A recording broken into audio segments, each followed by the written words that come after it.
started here. Welcome, everybody. Thank you for joining us. This is the day before the last day of Ollie Shorts. Welcome to you. I'm Thea Miller-Ryan from Ollie at the University of South Dakota. Today, our guest is from South Dakota State University, so I know that'll make a lot of you happy. Kristine is going to talk to us about getting our seeds started and planting our gardens. I can't wait. Kristine, go for it. Awesome. Wonderful. So before I forget, and Thea, again, maybe just download this and drop it again if folks join later. But if you check out the chat, you do have the opportunity to download a PDF of my presentation. And also, I'm guessing Thea would be happy to distribute it after the fact. So, yep, I am Kristine Lang. I'm based at South Dakota State's main campus. So I'm joining you today from Brookings, South Dakota. I'm going to get my screen up and going. And there we go. All right, and I am a consumer horticulture specialist and assistant professor, and I've been with South Dakota State for 2 years. I've joked that Brookings, South Dakota isn't always very welcoming when newcomers move here. I moved here during an ice storm. I had a new colleague who started last week, and he moved right before the snowstorm. So I'd like to think that South Dakota wants me here, but I am no stranger to short seasons, long winters, and tough conditions. I grew up in West Central Minnesota, spent time living and working in Fargo, North Dakota, and then studied vegetable production at Iowa State University before finding my way to South Dakota. And I was thrilled to be asked about starting seeds, especially this time of year, because for those of you who have started seeds, it's already on your mind, or for those of you who have never started a seed, it is not too late to get started this year. This is the perfect time to be thinking about it. And it's nice to be thinking about greener, brighter things as we look ahead to the season. So the photo in the background here is from some raised beds that I have in Brookings. I have a second-story balcony that fortunately is south-facing, and this is a mix of seeds that were open pollinated that I purchased from Seed Saver Exchange. And there's things including calendula, that purple funky frilly thing at the bottom that's called Phacelia, and that's something that bees and pollinators really love. And there's this bright red guy right here, that's a scarlet flower. And these are all things that you can collect the seeds, save them year over year. So perhaps next time you have me back, we'll have to talk about seed saving as well. So let's get started with some of the basics. But first, I wanted to tell you just who in the world I am. So I do work on a variety of research and outreach interests here at South Dakota State. So some of my interests are doing bedding plant and flowering perennial trials in collaboration with McCrory Gardens. I also have cut flower trials. I'm really interested in how we can reduce tillage in our home gardens as well as our specialty crop farms. And so we do things like incorporating cover crops, using woven landscape fabric, using different soil tarping methods to try to basically block out all the light so you don't get any weeds, or have so much sunlight and so much heat that all the weeds germinate and then they die.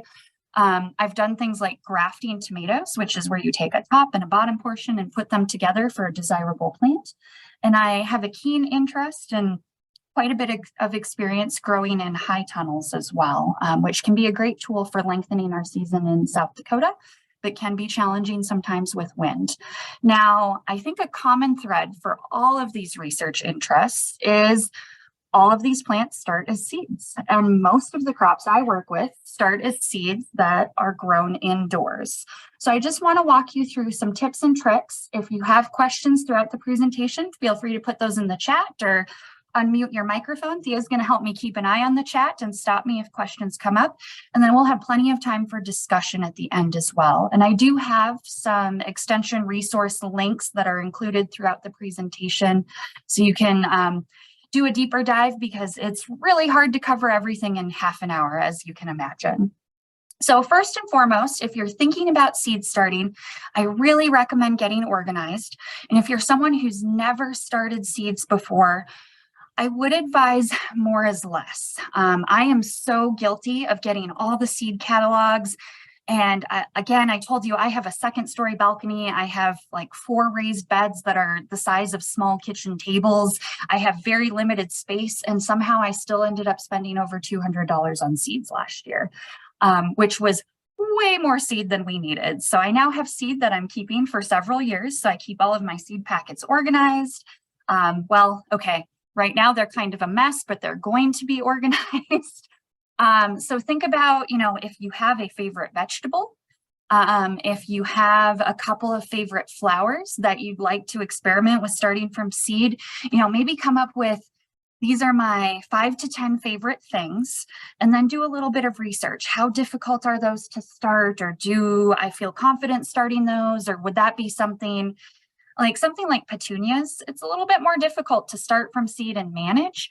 I might let the garden centers grow that one for me, or a lot of the beautiful geraniums that we love with like the bright neon purple colors. A lot of those are propagated vegetatively, which means they actually cut green plant tissue off of like a big mama geranium, and they stick those in soil and they germinate, they grow roots. And we're actually planting cuttings. So a lot of our geraniums aren't started from seeds so that we can get those big, beautiful, flashy colors. So geranium is one, for example, that I let the garden center start for me. But things like basil or zucchini or tomatoes or peppers, a lot of those flowers like I talked about, calendula, or things like marigold or nasturtium.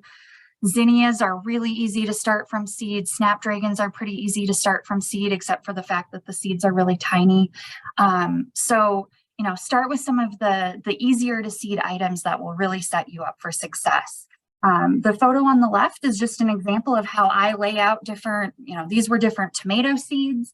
And I like to write on the bag or on the seed packet what year I purchased that seed. So if I'm sorting my seed a few years later, I know how old that seed is. I like to keep old seed packets so I know what I've used before. It's just kind of how I like to keep records for both my garden or my research program. And so I'll just put, okay, this envelope is empty, so I know I'm not planning on having seed from it, but I know what I've been used previously.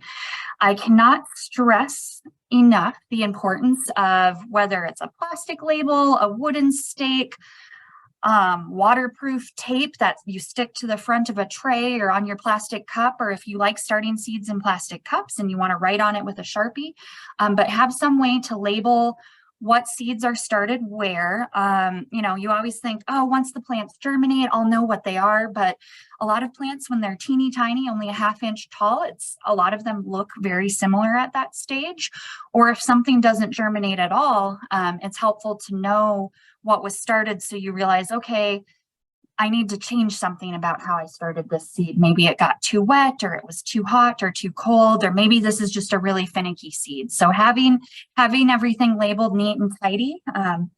This is a picture of my husband labeling some of the seeds we started last year at home. His handwriting's a little sloppier than I would like, but again, he can read it. He knows what things were. So that was helpful for us. So getting organized right off the bat. I tend to use a lot of waterproof Sharpie. You can get waterproof garden markers that write on plastic stakes. Be really cognizant of what kind of marker you use. I just heard a horror story last week of a cut flower farmer who watered her plants and all of her labels washed clean. A lot of plastic stakes you can actually write on with pencil as well. And that, if you're not rubbing on it, that actually does not wash off and is another fail safe. Or maybe put 2 labels, one in the beginning of the row, one at the end, or again, writing on the cup, but something so that you know what's what.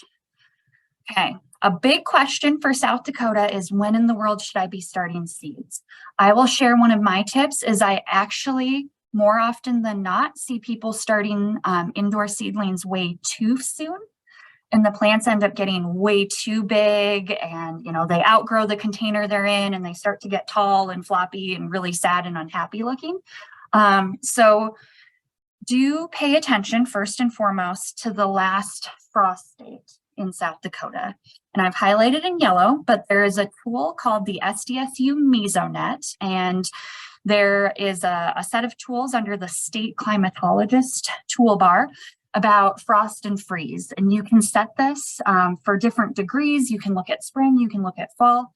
In this case, I'm showing you the 50th percentile. So half of, in a typical historical year, looking from 1991 to 2020, half of the last spring freeze of 32 degrees have happened before this date and half have happened after.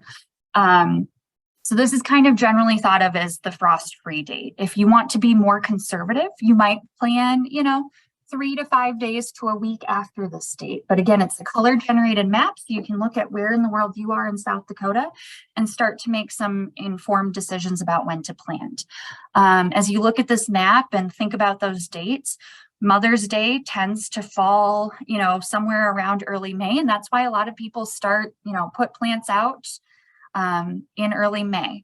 So if we know we want to put plants into the soil mid-May, most seed packets for things that are recommended to be grown as transplants or seeds started indoors will say start 5 weeks before the frost-free date in your region, or start 10 weeks before the frost-free date in your region, or start 2 weeks before the frost-free date. So you want to know that date, maybe circle it on your calendar, and then count 2, 4, 6, 8 weeks back. And that's going to be when you want to start those seeds for transplants. And I've got an example on the left. This is a chart from a longer publication that I have the link to at the end of the presentation with some general recommendations for when to start transplants. One thing that's worth noting, a lot of our flowering annuals, a lot of our annual flowers that we love, tend to need a little bit more time to grow indoors. As far as vegetables go, onions are one that, as you can see on this list, they need 8 to 10 to even 12 weeks. So a lot of farmers I know have already started their onions because they're going to be planting those outdoors pretty early, maybe, late April, depending on temperatures and soil conditions. In my lab, my graduate student is actually seeding onions tomorrow, and we're going to be doing a mid-May planting of those, which is a little bit late for onions. I would not be starting my peppers yet. If you're planting peppers outdoors, again, mid to late May, because peppers are very sensitive to cold, and you want to work 6 to 8 weeks backwards from that, which gets us into the next point, which is cool versus warm season plants. So just like people, some of us love it hot, some of it love it cold. Plants are the same way, and we kind of organize plants into these two groups. So those cool flowers, they can maybe tolerate a light frost, whether early or late in the season. Some things, we've all seen examples where tulips are poking their heads out of the ground. They might be starting to bloom, and they'll get a little bit of snow on them, and they'll end up being fine. So things like pansies, alyssums, snapdragons, petunias, surprisingly, dianthus and lobelia, those are cool flowers. And I've bolded a few that would be easy ones to get started with at home. So pansies and alyssums, some of those warm season flowers like marigold, salvia, and zinnia. And then the same thing applies for vegetables. We often, if you've grown any vegetables in a garden or eaten vegetables, you know that we can usually find lettuce, beets, spinach, broccoli, kale, those things earlier in the season, or we see them later in the fall. Those are things that might be harvested well into October. And then things like pumpkins, melons, cucumbers, tomatoes, peppers, eggplants. Eggplant, pepper, and tomato are in the solanaceous crop family. Cucumbers, watermelons, pumpkins, muskmelons are in the cucurbit family, and they all like warm conditions. So in Brookings, I'm someone who's kind of cautious. I'm not putting those out until late May. And some of the things like my melons that are so sensitive to cold temperatures, I might not start those outdoors until early June, and that's okay. So I would not be starting my pumpkin seeds indoors until late April, early May, because those transplants only need a few weeks of growing indoors before you plant them outside. And again, if you want to read some more about some cool season flowering annuals and details and temperature thresholds, we do have an extension publication for that. And I missed highlighting that one in yellow, my apologies. All right, and some examples of different cool season transplants. So this is what it can look like when you're starting seeds indoors. things pictured here, these beautiful, smooth, thick leaves, that's actually pak choi. These are some butterhead lettuce transplants, and this frilly, funky guy here, that's kale. And these are all transplants that, by golly, I wouldn't want them to get any bigger. These were ready to go out into the garden. So just an example of, we want plants that are large and healthy and have nice root balls, but we don't want them to be so large that they're getting really tall and lanky and starting to look really sad and unhappy. Containers and potting mix, I really recommend using a soilless mix. This is something, if you want to make your own seed starting mix, some common ingredients you might use are peat moss, vermiculite, and perlite. Perlite is the white stuff. It looks kind of like a white rock that helps with drainage. Vermiculite is the shiny stuff. It's actually expanded mica that helps with water holding capacity. And peat moss helps with water holding capacity. The reason you don't want to just take garden soil, I'm going to go dig some soil out of the field and put it in my containers, is it's typically really heavy. It doesn't drain really well. It's hard for those teeny tiny roots to grow in it. There could be diseases in that soil if we're taking it straight from our gardens or our field, that, diseases that could cause rot and, decay of our seedlings. And it holds so much water. And you might also get a lot of weed seeds. And we don't want to be growing weed seeds indoors where your time and your space is limited. And as far as containers, the photo on the left, these are 6-packs. And what I did first is I just had a flat, fallow tray that drained. It had drain holes, and I filled that with my soilless media, and I scattered my tomato seeds across it. And then I very carefully took those tiny tomato seedlings and transplanted them into these 6-packs so that they could grow and spread out their leaves and become larger, more robust plants. You might enjoy using Dixie cups. You might use plastic solo cups. If you're using some sort of a cup to start your seedlings in, again, soilless media is great. Smaller containers are typically better so that you're not overwatering those teeny tiny plants, and make sure you have drain holes. So you'll want some sort of a plan to have trays underneath to catch excess water, because you do want, your trays to be wet and dry down and be wet. You don't want everything just sitting in a swampy wet soup, or transplants can get moldy, they can get fungal pathogens, and they can start to die and rot. And then you've got nothing, which is a big disappointment. So I tend to use things like 6-packs or plastic trays. But again, there are a lot of different containers you can use, but the big thing is making sure you have holes and making sure there's good drainage. In general, the smaller the seed, the shallower it needs to be planted. The photo on the right is an example of lettuce. That's what's circled in yellow. Those seeds have been pelleted, so they've been rolled in clay to make the seed a little bit bigger and easier to plant. But lettuce is one that you leave it on the surface. It needs light to germinate, so you essentially just kind of press it or water it gently into your media. The photo on the left, something like a squash or a melon, you can plant that, 1/2 inch deep, versus a tomato or a pepper seed might be about 1/4 inch deep. So again, smaller seeds typically are shallower, but pay attention to the recommended planting depth on the seed packet. Water and humidity are really important when you're starting seeds. I have used all of the watering methods that you see on the left.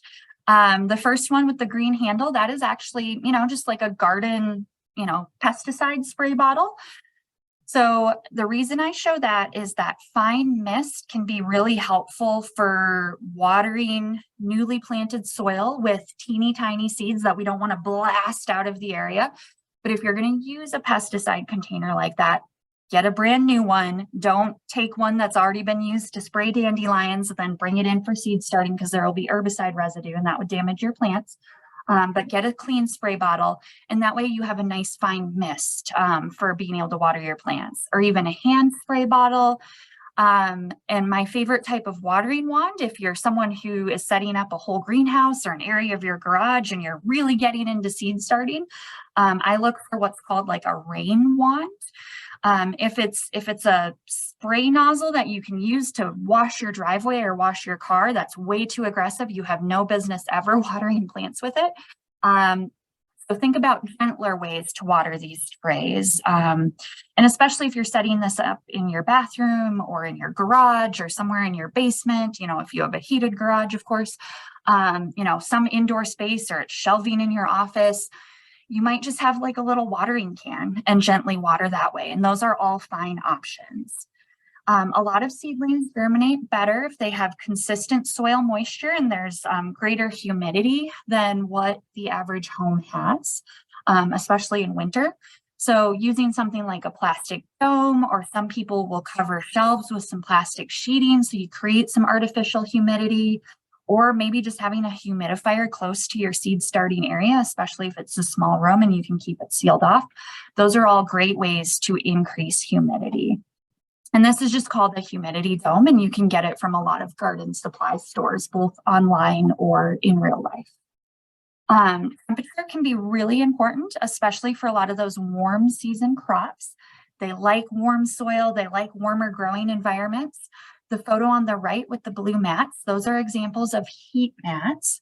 And especially if you're using, maybe a cooler spot in your basement, but it's where you can put shelving or tables or lights to start your seed, investing in a heat mat might not be a bad option.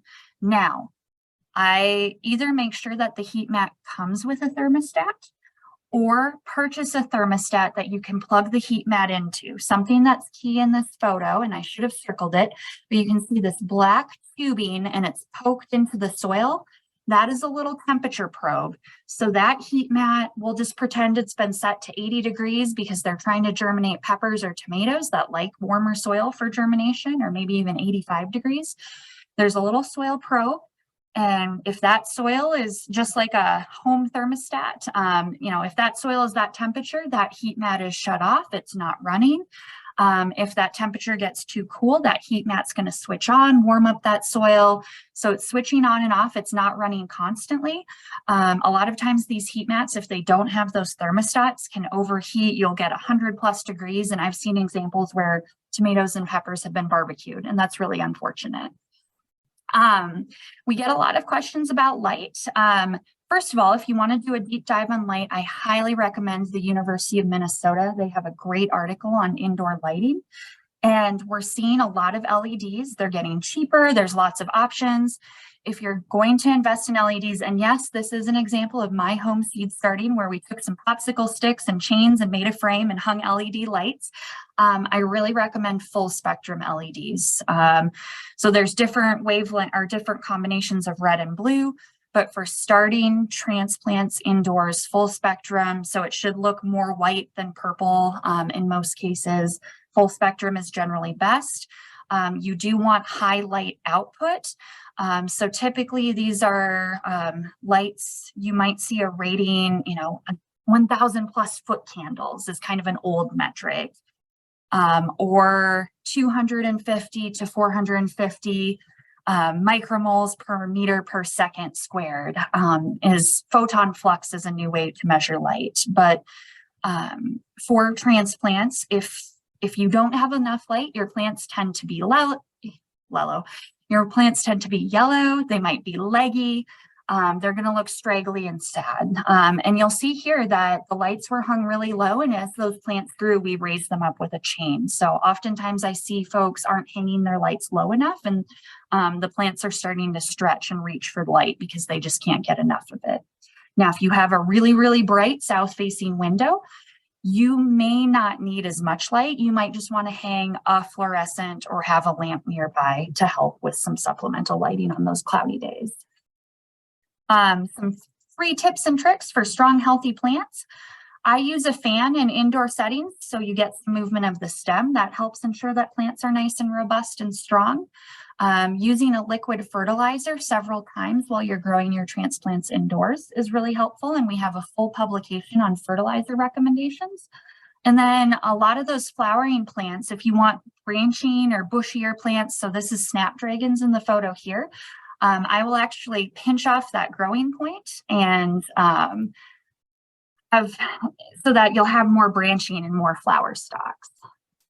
And then when you get ready to put those plants outdoors, not just taking them from indoors and putting them right directly into the soil outdoors, but having a hardening off period can be really, really important. And you'll be able to read more about that online, but that prevents transplant shock. And the photo on the right is just an example. This was pepper transplants before we stuck them in the ground, but you can see those nice, healthy white roots, and those plants were ready to go out into the garden. And in this case, we happen to use landscape fabric for weed management.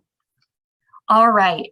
I want to open it up for questions. I realize that's like drinking from a garden hose in terms of information on seed starting, but here are some more resources. We have a full article on seed starting basics. My colleague Rhoda Burrows has written some awesome articles on growing your own food and many articles about how to grow vegetables. And if half an hour wasn't enough and you'd love to join us on a more regular basis, we do have an extension program called Garden Hour. And our next show is going to be on Tuesday, April 4th. And then in the growing season, May through August, every Tuesday evening at 7 p.m. Central, 6 p.m. Mountain, we will have Garden Hour. And myself, John Ball, Rhoda Burrows, Amanda Bachman, and a whole host of invited guests talk about all sorts of gardening pests and seed starting, weather, all sorts of fun topics. So we would love to see you there. So what questions do you have for me? And again, thank you so much for joining me for this half-hour short learning opportunity. That is amazing. Does anyone have any questions? Feel free to unmute. And also, Chris, if we could put your program up in there one more time in the chat for people to download, that would be great. We did have a few people join us after. Okay, I can certainly do that. And I will Thank you. So again, people will be able to download that and you'll have all the links plus my contact information. Great. So any questions? Yeah. I think you answered more than we've ever heard. Oh, okay. Like I said, really it was great. drinking. Maybe it was more like drinking from a fire hose than a garden hose. No, definitely not. It was really interesting to me. Anne does ask, what herbs are the easiest? I had too much luck with dill. Okay. You know what? That's a great question. I'll start by saying one of the ones that's harder and more finicky is definitely things like rosemary. Rosemary that's one that you need to start indoors way sooner. It's really slow to grow. Let me think about what herbs we started. We've had great luck, honestly, just direct seeding cumin. I've direct seeded oregano right out in the garden. I love starting basil transplants. They are another one that is very, very quite cold sensitive. So I would, if you're going to start basil indoors, a heat mat is not a bad idea. And if you're going to plant it outdoors, making sure that frost date has definitely passed, because basil, if you get below 50 degrees, for temperatures, you'll start to see browning and yuckiness. So fennel is another one that I've grown from seed with good luck. I too have had incredible luck with dill, and even things like catmint if you're thinking about your furry friends. So, and then I see the other question is, what temperature should I keep the soil for seedlings? Again, it varies. Those cool season plants, you probably don't need a heat mat for them necessarily. If you have 60 to 70 degrees, just, ambient room temperature. Things like peppers, they love nice warm soil for germination and even for growing on. So keeping, for germination, you can go as high as 85 degrees. And for growing on, keeping that soil at 70 degrees, they are happy as a clam. Same thing for a lot of those cucurbits. I've had situations where I've tried to start muskmelon seeds in soil that was only about 50 degrees and they didn't do anything. They were just really grumpy and unhappy and sad. And in that seed starting article that I referenced at the end of the presentation, there's more suggestions on temperatures as well. Any other questions, folks? I learned so much today. Thank you so much, Kristine. That is awesome. Wonderful. It was really fun to spend the afternoon with you. Let's do a longer class. I think we could do, something next spring for sure. Okay. Because I know people love this. People were interested in this topic. So thank you very much. And I hope everyone has a great day. Tune in tomorrow for our last Ollie Shorts of the month of February, for the year, I guess I should say. And I thank Kristine so much for being with us today. Happy to be here. Happy gardening for anyone who starts some seeds this year. All right. Thank you, everyone. Have a great day. Thank you so much. So much fun. I learned so much. I was happy to help. All right. So yeah, Well, keep me posted you. on how I can do more. And I'm going to jump to the next meeting with some students where we're going to be talking about our seeds starting. All right. Have fun. Bye. Bye-bye.